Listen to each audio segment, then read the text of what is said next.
அண்மை செய்தி, ரஷ்யாவுடனான போரை நிறுத்த முழு மனதுடன் தயாராக இருப்பதாக உக்ரைன் அதிபர் ஜெலன்ஸ்கி கூறியிருக்கிறார்.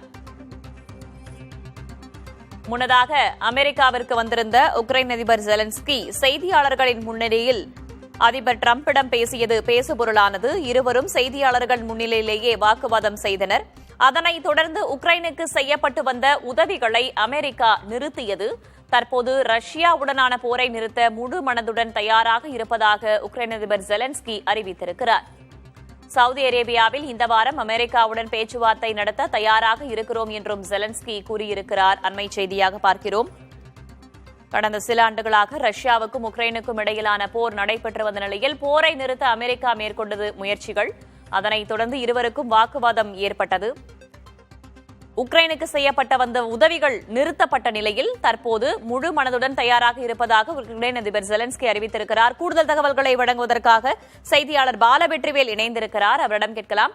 பாலவெற்றிவேல், போரை நிறுத்த தயார் என்று உக்ரைன் அதிபர் கூறியிருக்கிறார், என்ன காரணம்?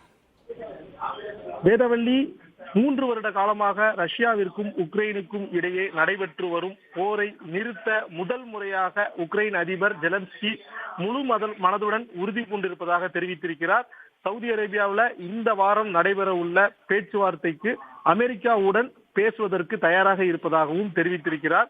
இதற்கான முக்கியமான காரணமாக நாம் புரிந்து கொள்ள வேண்டியது அமெரிக்க அதிபர் டிரம்பினுடைய அழுத்தம் மற்றும் அவர் உக்ரைனுக்கு வழங்கி வந்த நிதியை நிறுத்துவதாக அறிவித்தார். மேலும் இன்று எலான் மஸ்க் அவர்களுக்கு வழங்கி வந்த இணைய சேவையும் முழுமையாக நிறுத்தப்படும் என்கின்ற எச்சரிக்கை நாலாபுரம் இருந்தும் உக்ரைனுக்கு அழுத்தம் கொடுக்கப்பட்ட நிலையில பேச்சுவார்த்தைக்கு தயாராக இருப்பதாக ஜெலன்ஸ்கி தெரிவித்துள்ளார். இருதரப்பு கனிம ஒப்பந்தத்திற்கும் தயாராக இருப்பதாக தெரிவித்திருக்கிறார். இதன் மூலமாக கடந்த 3 வருடமாக நடைபெற்று வந்த ரஷ்யா உக்ரைன் போர் விரைவில் முழுமையாக நிறுத்தப்படும் வாய்ப்பு உருவாகி இருக்கிறது. வேதவள்ளி, தகவல்களுக்கு நன்றி பாலவெற்றிவேல்.